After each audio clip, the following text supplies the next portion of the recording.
Hi, friend. So here's the absolute truth. I have been in your shoes before. You're looking at the Play Workshop course and you're wondering, is this worth my time? Is this worth my hard-earned money? I get it. I've been there before. I've looked at so many courses before and I've invested in several. Some of those courses were 100% worth my investment and my time, and others not so much. I want to help you decide if this Play Workshop course is a good fit for you. So thanks for pushing play on this video, and thank you for giving me the time to walk you through the Play Workshop course. I'm going to show you the organization of the course. I'm going to show you what resources and support are available to you. And in a nutshell, I'm going to show you how purposeful play is possible in your classroom. Let's get into it. Okay, let's pull back the curtain and give you a sneak peek of the Play Workshop course. Now, let's first talk about the organization of the course. If you look on the left-hand side of the screen, you're going to see that there are technically 7 modules. The basics, before kids arrive, focus lessons, play and exploration, teacher's role, group shares. Now, there is a bonus materials section because some teachers did ask me to add some materials, so that is where I stuck those additions to the course. Now, if we go ahead and click on each module, you can see that it drops down into the individual lessons. So, for example, under the basics module, there are 4 different quick little shorter videos or lessons, and same with before the kids arrive. You can see there are 11 lessons under the before the kids arrive module, and if we keep going through, you can see 4 lessons under focus lessons, 7 lessons under play and exploration, 6 under teacher's role, 7 under group share, and then like I said, we have that bonus materials section as well, which we will continue to build on as necessary per your request. Something that I want to point out to you are the resources that are included in the course. They come as links underneath each video. Okay, my friend, I am re-recording the audio for this part of the video. So if you notice that the audio and the video are not aligned, now you know why. But basically, I'm just showing you here that underneath each module, there are links. And so, for example, if you click on this link, it brings you to the Focus Lessons Year at a Glance. And this is just a resource that I use to make sure that we are covering everything that we want to cover during our focus lessons throughout the school year. Here's another resource that I want to show you. Under the module titled Focus Lesson Structure and How to Lesson Plan, you're provided with a lesson plan template that you can use. There's an editable version here that you can click on, and you can go ahead and make a copy and edit away. And there's also a PDF version of the lesson plan template if you're more of a person that likes to print it off and actually handwrite your lessons. Now, of course, lesson planning is not absolutely required during Play Workshop, but some teachers like myself just like to think through the process and think through what they're going to do each day with their kids by writing it out. Not only is the lesson plan template available for you to use, but I actually included videos where I walk you through my thought process and I walk you through writing out a lesson plan so that you can feel confident doing so on your own as well. When I chat with other teachers, a common question that I get is about the materials in our play centers. So, of course, I dig deep into that in the course. Not only do I share with you in the videos the materials that we use in each play center, but I also have curated Amazon store sections based on each play center, and those are linked below each video module. So if you see something that you love and you want to have for your classroom as well, there's no reason for you to go searching for that resource. Anytime I refer to a tool or resource that we use on a daily basis in our Play Workshop, I've uploaded the links below the module videos for you here for easy access. Many of them are free to you or included in your course enrollment. For example, here I've included our play center rotation chart that we use every single day during Play Workshop to keep track of whose turn it is to choose their play center first. So if you click on the link, you'll see it opens up. It has a separate PDF that you can print off and use. We literally just use this by sticking a clothespin on it, and then we rotate it to show whose turn it is to choose their play center first. So again, I hope that this saves you some time so that you don't have to go recreating resources. Along that same line of thinking, I've also included our cleanup time is coming visual that we use in our classroom right before cleanup. We ask our teacher's assistant or student of the day to grab the cleanup time is coming visual, and then we attach that visual to a stick and they walk around the classroom and they say cleanup time is coming. So that's just another resource that's available to you. Another frequently asked question that I often hear from teachers sounds a little like this. Okay, Amber, I have my play center set up and my students are playing, but now what? What do I do with myself? In the course, I get into your role, the teacher's role during play and exploration time. I walk you through all the different things that I do during play workshop when my students are playing throughout the course of a year, but then I break it down so that you understand each strategy and how to apply it in your classroom. One method that I use is to write letters of learning to my students. Their families also get access to these letters of learning, and they are always a hit. I've included 2 different templates for the letters of learning. One is more simple. You can go ahead and make a copy, and there's a more comprehensive version too for when you get comfortable with that more simple version. If you've been in my circle for some time, you may already have your hands on my free play workshop observation documentation template. However, I wanted to be sure to include that link here in the play workshop course so that you have easy access to it. In any play-based classroom, it can be extremely beneficial to observe children during play and document those observations for future use. This resource helps you to do exactly that. You simply pick a student, watch them as they play, and then document those observations using the information in the guide to prompt you. Still thinking about the teacher's role during play and exploration time, there's a whole section on guided play. So many play advocates talk about guided play, and the research says guided play is where it's at. And I absolutely agree. I've read the research, I've read the professional learning books, but so few resources actually explain what that looks like in practical ways on an everyday basis in play workshop. So I wanted to be sure to include modules that not only explain what guided play can look like, but I've created a guided play template that you can start using in your classroom tomorrow.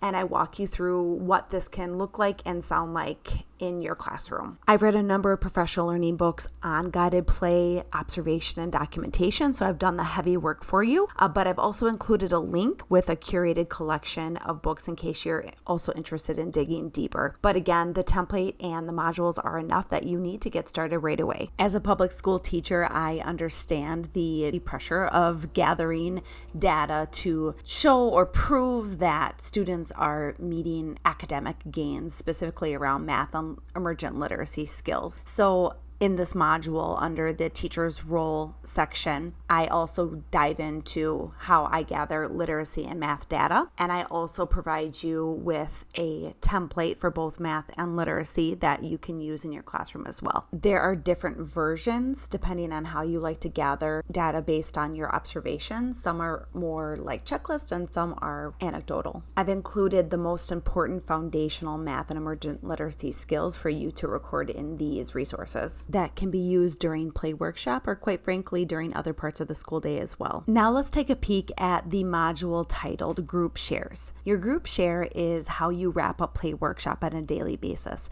This is a time when you get your students to reflect on their play experiences so that they can learn from each other. In this section of the course, I'm essentially handing over to you my entire group share toolkit. I'm sharing with you every single strategy that we use to wrap up play workshop. Not only do I break down each group share strategy and explain it in detail and provide you with visuals so that you understand it, but I also provide you with a group share at a glance document that you can print off and have on hand in your classroom. So if you are wrapping up play and exploration time and the kids are cleaning up and you're thinking, okay, what group share do I want to do today? Based on what you're observing from your students, maybe you're going to pick one group share over another. Maybe you're going to choose a strategy that you haven't done in a while. This group share at a glance document can help you make that decision in a quick, efficient way. I'm excited to show you this next resource that's included in the course because it was born out of necessity in our classroom. I was noticing that when students were in the spotlight and it was their turn to talk about their play experience, they were forgetting what to say or what to share. This anchor chart provides prompts that help our group shares run smoothly and keep going. In summary, by the time you are finished watching the lessons in this group share module, I am so confident that you're going to feel like you you have all of these approaches or methods in your group share toolkit that you can pull from so that you are wrapping up your daily play workshop in a purposeful and meaningful way. Now I'm going to point out a few more things that I think you're going to find extremely beneficial. First of all, I wanted to let you know that all of the lessons in this play workshop course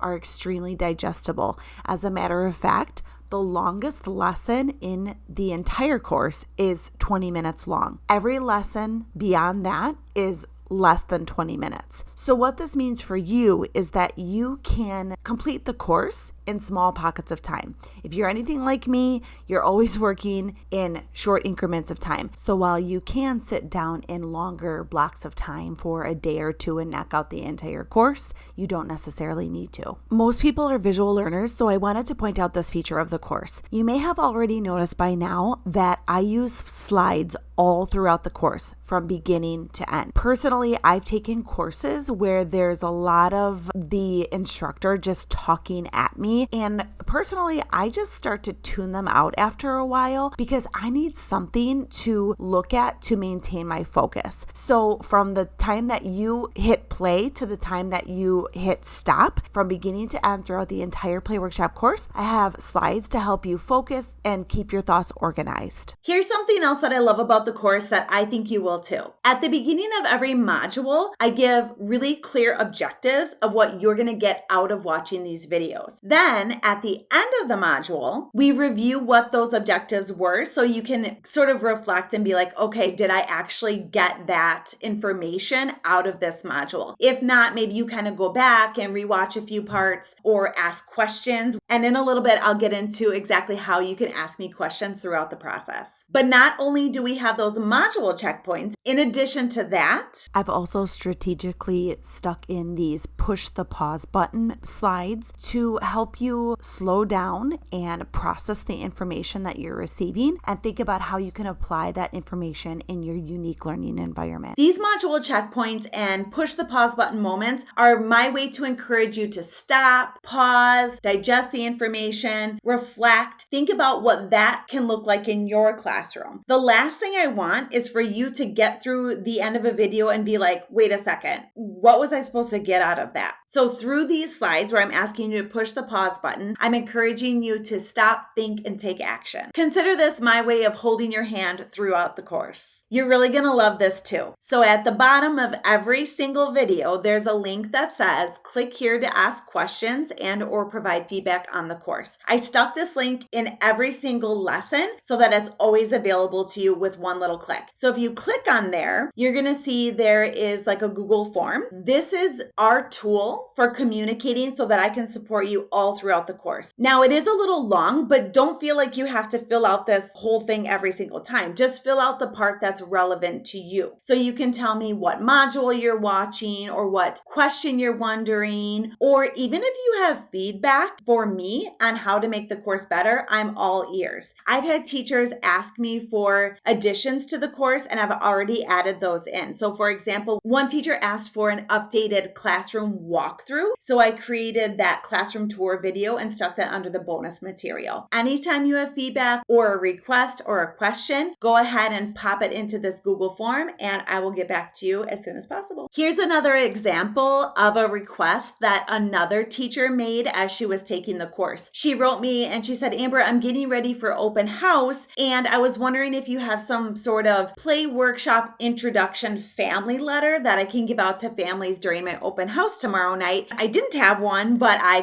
created one for her. And of course, I'm sharing that with you. So you can see here at the bottom of the Play Workshop Basics lesson, it says Play Workshop Letter to Families. And if you open it up, you can go ahead and make a copy and edit the letter as you see fit. A very common question that I often get from other teachers is, what play centers do you have in your play-based classroom? And what materials do you have in each of those play centers? So of course, in the Play Workshop course, I have included all of those explanations. I take you behind the scenes of every single one of our play centers so you can see exactly the materials that we have in each play center. Not only that, I'm including slides that provide you with learning goals that align with each play center. And the reason why this is important is because when teachers are first getting started on their play-based learning journeys, they understand, okay, I should have these play spaces, I might have these materials, but if somebody asks me, what are the kids learning while they're playing in these areas? I found that a lot of teachers don't yet have the confidence to explain that. So I provided you with some very common learning goals